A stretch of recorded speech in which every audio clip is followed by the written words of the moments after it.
Hey, you guys, I'm Phil Town from Rule 1 Investing. Today, I want to tell you something about money traps that you should avoid in your 30s.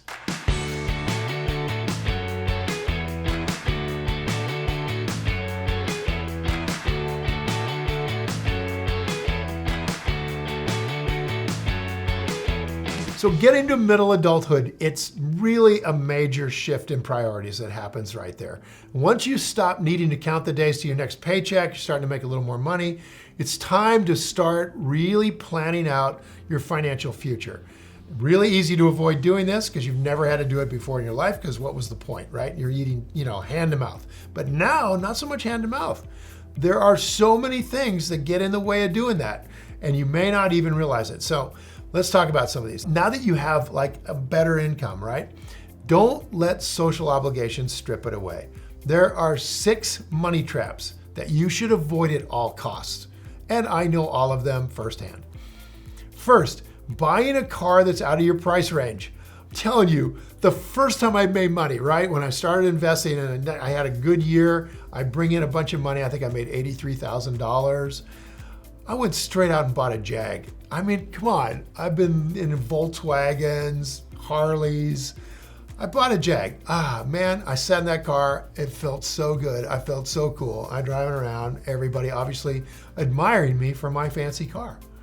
And that lasted about 2 weeks. And then I figured out, nobody really cares at all. So don't buy a fancy car to impress people you don't like or don't know just because you can. People don't care. You need transportation, but there's so much variability in price that you have to spend wisely. So new cars can be one of the biggest money pits a person can get stuck in. Look, I like to buy new cars. I lease nice cars, fair enough, but I'm also wealthy. So don't do that when you're back in your 30s and you want to build up financial freedom. It's just going to be something that gets in the way.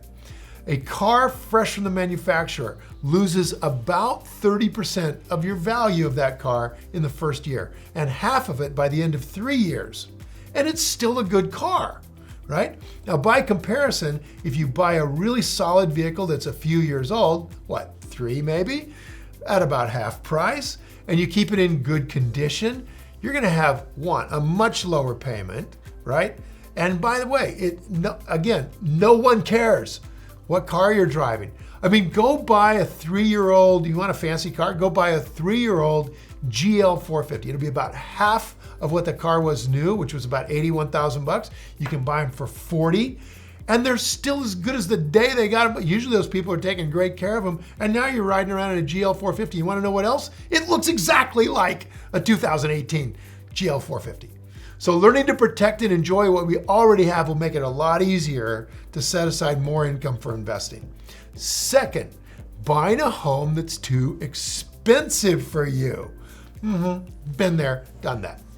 Owning a home that increases in value is a really good practical expense, but there's a point of diminishing returns.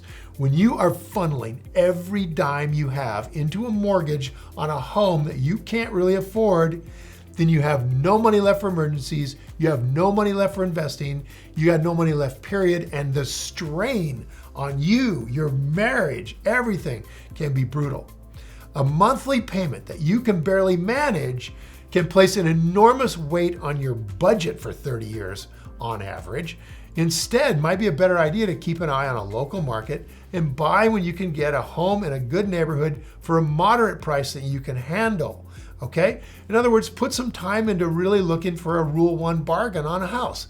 People get into trouble financially, right? The people who just can't afford that really nice house, they might get it into foreclosure. You might be able to buy that house really cheaply.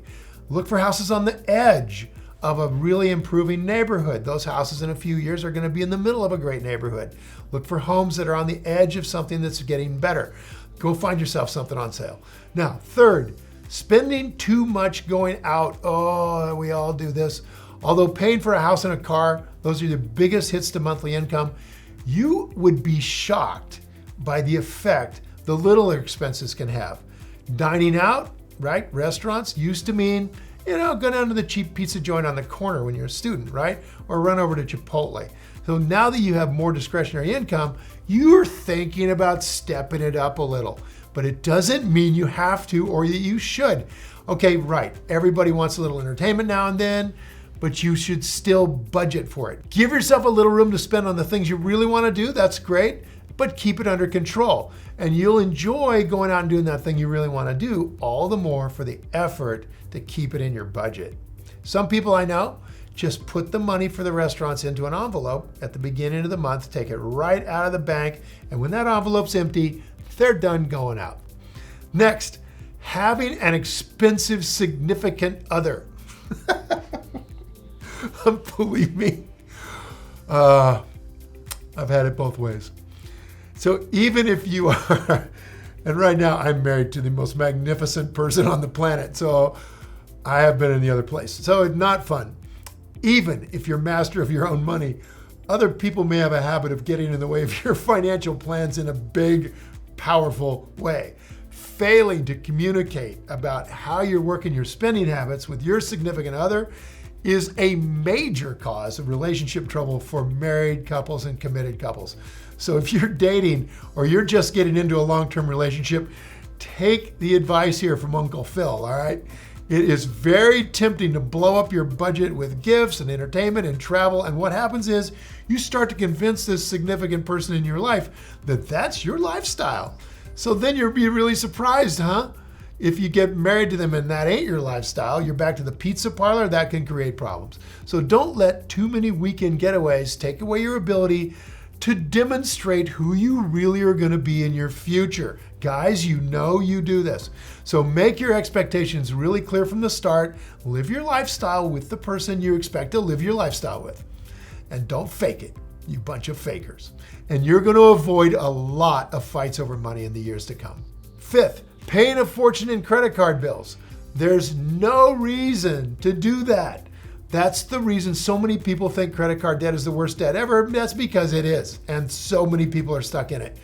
Credit cards are definitely easy to access these days, even if you don't have a solid income or good credit. They love to have you jump in there, you subprime borrowers. This means that you might have a few monsters lurking in your wallet from your college days with interest rates higher than you can get with really good investing. Don't do that. Every time you spend money on a credit card and you don't pay it back at the end of the grace period, you are paying with your investment capital for the convenience of spending money. It can be very tempting to open a new credit card once you max the other ones out. I have done this. And all the while, more of your budget gets eaten up with interest payments. It's a dangerous game. You better not play it. There's an easy way to stop the cycle. Just keep your budget less than your income, and stick to it. And don't open new credit cards. All right, finally, not investing. Huge mistake. Although some people are putting a lot of emphasis on short-term investment gains, getting to your goal of financial freedom is not a sprint, it's a marathon. The earlier you start, the more you can accumulate.